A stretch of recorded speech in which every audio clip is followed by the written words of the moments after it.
Ladies and gentlemen, let's get real for a moment. You're here because you're tired of dealing with people who don't respect you, who cross your boundaries, who make you feel small. Maybe it's a coworker who talks over you in meetings, a friend who dismisses your feelings, or even a family member who treats your dreams like a joke.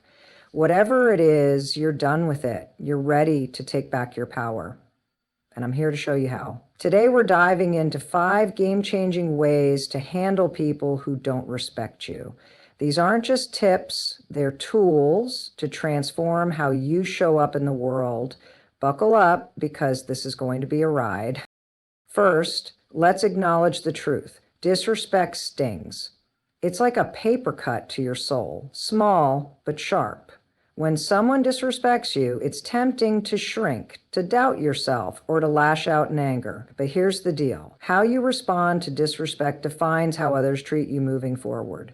You don't need to yell, beg, or plead for respect. You command it by how you carry yourself, how you set boundaries, and how you refuse to let their behavior dim your light. These 5 strategies are your roadmap to doing exactly that. Let's start with way number 1, know your worth. This is the foundation of everything else we're going to talk about. If you don't believe you're worthy of respect, no one else will either. It's like trying to sell a car you don't think runs. You're not convincing anyone. So let's get clear. You are enough. You don't need a fancy title, a perfect body, or a million followers to deserve respect. Your worth is non-negotiable, and it starts with you owning that truth. Take a moment to think about someone who disrespects you. Maybe they interrupt you, belittle your ideas, or act like you're invisible. Now ask yourself, why does their behavior get under your skin? Often, it's because a tiny part of you wonders if they're right. That's where the work begins. You've got to shut down that inner critic and replace it with a louder, stronger voice that says, I am worthy of respect, period. How do you do that? Start by writing down 3 things you're proud of about yourself. Maybe you're a great listener, you've overcome tough challenges, or you show up for the people you love. Keep that list handy, and when disrespect comes your way, pull it out. Remind yourself who you are. This isn't about arrogance, it's about grounding yourself in your value, so no one can shake you. Now, knowing your worth isn't just a mindset. It's a practice. Surround yourself with people who lift you up, not tear you down. Read books, listen to podcasts, or watch videos that reinforce your confidence. The more you invest in your self-worth, the less power disrespectful people have over you. It's like building a fortress around your confidence. Nothing gets through unless you let it. Hey, let's move to way number 2, set clear boundaries. Boundaries are your personal rule book for how you allow others to treat you. If someone's disrespecting you, it's often because your boundaries are either unclear or unenforced. Think of boundaries like a fence around your house. Without one, people walk all over your lawn. With a strong, clear fence, they know exactly where the line is. Setting boundaries starts with deciding what you will and won't tolerate. Maybe you're done with people interrupting you in meetings, or you're tired of a friend who always cancels plans last minute. Get specific. Write down the behaviors that cross your line, and then decide what you'll do when they happen. For example, if someone interrupts you, you might say, I'd like to finish my thought, please. Calm, firm, done. Here's the key. Boundaries only work if you enforce them. If you say, don't talk to me that way, but then let it slide the next time, you're sending a mixed message. It's like telling a dog not to jump on the couch, but letting them snuggle up anyway. Be consistent. If someone crosses your boundary, call it out in the moment. You don't need to be aggressive, just clear and direct. Enforcing boundaries can feel uncomfortable at first, especially if you're not used to standing up for yourself. That's okay. Start small. Practice saying no to small requests that don't serve you. Tell a friend you need space if they're draining you. Each time you enforce a boundary, you're building a muscle that gets stronger with use. Let's talk about the pushback you might get. Some people, especially those used to disrespecting you, will test your boundaries. They might get defensive, make excuses, or try to guilt trip you. Don't fall for it. Stay calm and repeat your boundary like a broken record. I understand you're upset, but I'm not okay with being spoken to that way. You're not negotiating, you're stating a fact. Boundaries aren't just about saying no, they're about saying yes to yourself, yes to your peace, your dignity, your time. When you set and enforce boundaries, you're telling the world, I respect myself, and you will too. And trust me, people notice. The ones who value you will adjust. The ones who don't, they'll either step up or step out. Now let's dive into way number 3. Respond, don't react. There's a big difference between the two. Reacting is when you let your emotions take the wheel, yelling, shutting down, or getting defensive. Responding is when you stay in control, choose your words, and keep your power. Disrespectful people often want a reaction. Don't give them the satisfaction. Picture this. Someone makes a snarky comment about your work in front of everyone. Your heart races, your face gets hot, and you want to snap back. Instead, take a breath, count to 3, then respond with something like, I appreciate feedback, but let's keep it constructive. You've addressed the disrespect without losing your cool. Responding takes practice, especially if you're used to reacting on impulse.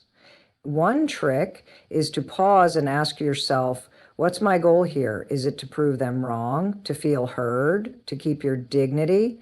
Let that goal guide your response. You don't need to win every argument. You need to walk away with your head held high. Another way to respond is with questions. If someone disrespects you, ask, can you explain what you mean by that? Or why did you feel the need to say that? This puts the spotlight back on them and forces them to justify their behavior. Often they'll backpedal or rethink their approach. It's a power move that keeps you in control. Silence can also be a response, not the passive-aggressive kind, but the kind that says, I'm not engaging with this nonsense. If someone's trying to bait you with disrespect, a calm, steady look and no response can be more powerful than words. It shows you're above their games. The beauty of responding over reacting is that it protects your energy. You're not wasting your breath on people who don't deserve it. You're choosing how to show up, and that choice is your superpower. Every time you respond thoughtfully, you're reinforcing your self-respect and teaching others how to treat you. Let's move to way number 4, limit their access to you. Not everyone deserves a front row seat in your life. If someone consistently disrespects you, it's time to put them in the cheap seats or out of the theater altogether. This doesn't mean you have to cut them off dramatically, though sometimes that's necessary. It means reducing their influence over you. Start by assessing who in your life disrespects you regularly. Is it a coworker you can't avoid, a family member you see at holidays, a friend who's more toxic than supportive? Once you've identified them, decide how much access they get. Maybe you stop sharing personal details with that friend. Maybe you keep interactions with that coworker strictly professional. Limiting access can look like saying no more often. If someone's disrespecting you, don't feel obligated to attend their events, answer their calls, or jump when they say jump.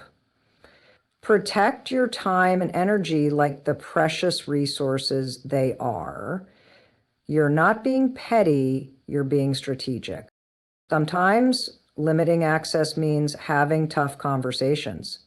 If a friend's behavior is draining you, you might say, I value our friendship, but I need to take a step back if this continues. Be honest, but firm. You're not asking for permission, you're stating your terms. For people you can't avoid, like a boss or a parent, limiting access might mean emotional distance. Don't overshare. Don't seek their approval. Keep your interactions neutral and focused. Think of it like putting up a glass wall. They can see you, but they can't touch your core. The goal here is to create space for relationships that uplift you. When you limit access to disrespectful people, you make room for those who see your worth. It's like clearing out a cluttered closet. Suddenly you have space for what actually fits your life.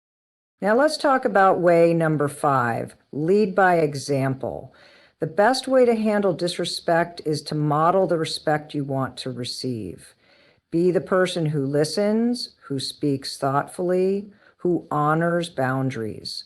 When you show up with integrity, you set a standard that others will either rise to meet or expose themselves by falling short.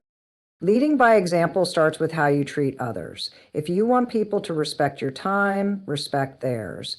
If you want them to listen, listen to them. It's not about being perfect. It's about being intentional. Small acts of respect create a ripple effect that changes how people interact with you. This also means respecting yourself. Take care of your body, your mind, your goals.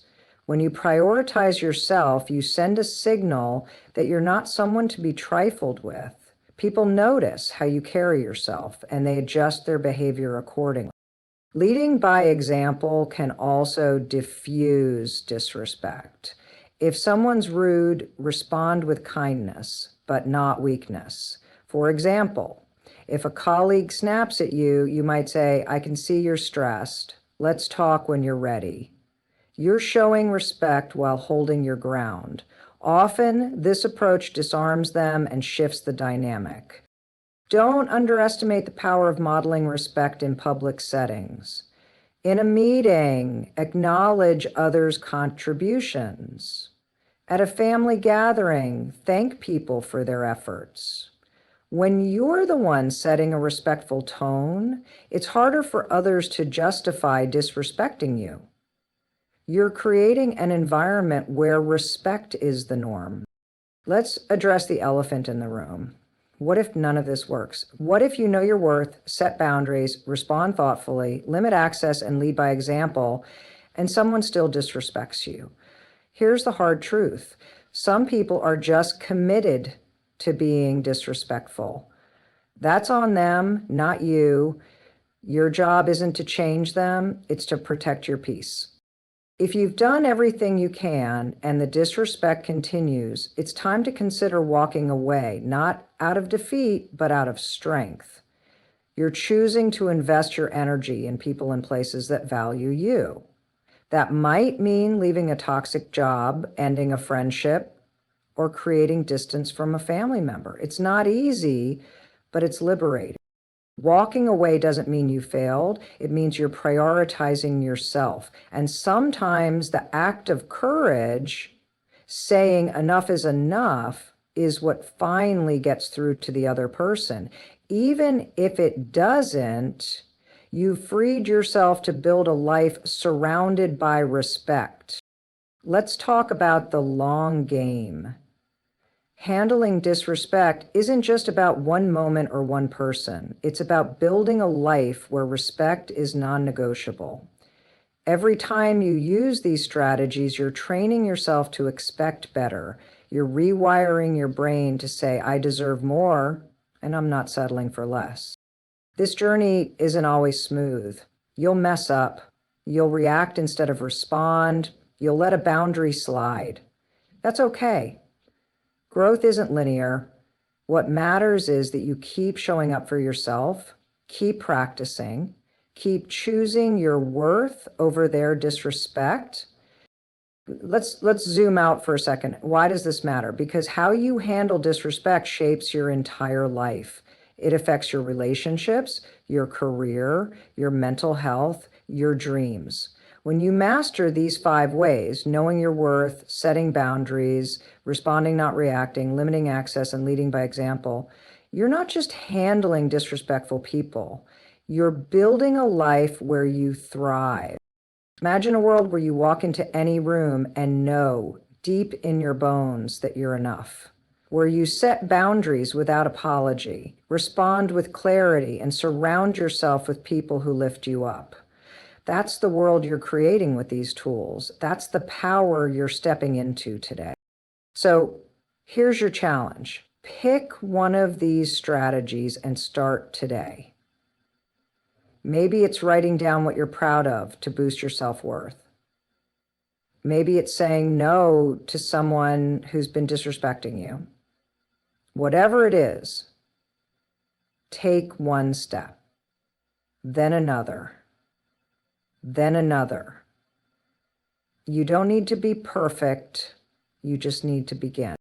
You are not here to be small. You are not here to let others dim your light. You are here to shine, to stand tall, to command respect by being unapologetically you.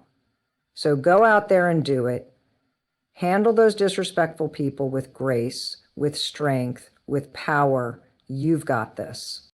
Thank you for being here. Thank you for choosing yourself. Now let's go make it happen.